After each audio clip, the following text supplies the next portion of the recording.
আরে দেখি তো ওখানে ছোট কি করতেছে। ছোট তো দেখি বিছানায় খেলা করতেছে। এই সুযোগে আমি তাড়াতাড়ি কাপড়গুলো ধুয়ে নিতে লাগবে। এই তো কাপড়গুলো পেয়ে গেছে, এখন তাড়াতাড়ি ধুয়ে নি। আরে এই মেয়েটা এখানে কি করতেছে? এ তো দেখি বাইরে কাপড় দিতেছে। এই সুযোগে আমি চুরি করতে পারবো। ও তো ওখানে তাকাই আছে, তাড়াতাড়ি ঘরের ভিতরে ঢুকে যাই। এই তো ঘরের ভিতরে ঢুকে পড়লাম। আরে ঘরের মধ্যেও দেখতেছি কেউ নেই। এই দরজাটা পিছনে দেখি তো, আরে এখানে তো একটা ছোট বাচ্চা আর ওই যে লোকা। আরে ছোট বাচ্চারা এখানে কি করতেছে? এ তো নামার চেষ্টা করতেছে। একটা কাজ করি, এখানে নামিয়ে দিই। তাড়াতাড়ি লোকাটা খুলতে লাগবে। আরে কি বাবা, ছোট বাচ্চাটা আবার কোথা গেল?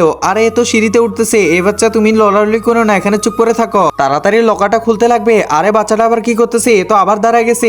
তুমি কি কথা শুনো না? এখানে চুপচাপ বসে থাকো। আরে আবার দেখি তো কি করতেছে। আরে তো সবার মধ্যে চড়ে পড়ছে। হায় রে, একজন মা কতটা আপন হয়ে থাকে, যার মানেই তাকে জিজ্ঞাসা করে দেখো। তো দেখা যাক বন্ধুরা, এই মায়ের জন্য কে ভিডিওটিতে লাইক এন্ড সাবস্ক্রাইব করে। আর যারা মাকে ভালোবাসো না, তারা ভিডিওটি থেকে দূরে থাকো। আরে এখানে চুপচাপ বসে থাকো। এ তো কোথায় শুনতেছে না। আমার কমন লেগে গেছে। একটা কাজ করে এখানে বিছানা রেখে দিই। আমার আর চুরি করা হবে না, আমি চলে যাই। ওরে বাপরে, এই যে বোন শুনতেছো? হ্যাঁ কি হয়েছে? মাফ করো আমাকে। আরে কি ব্যাপার, এই মহিলার আবার কি হলো?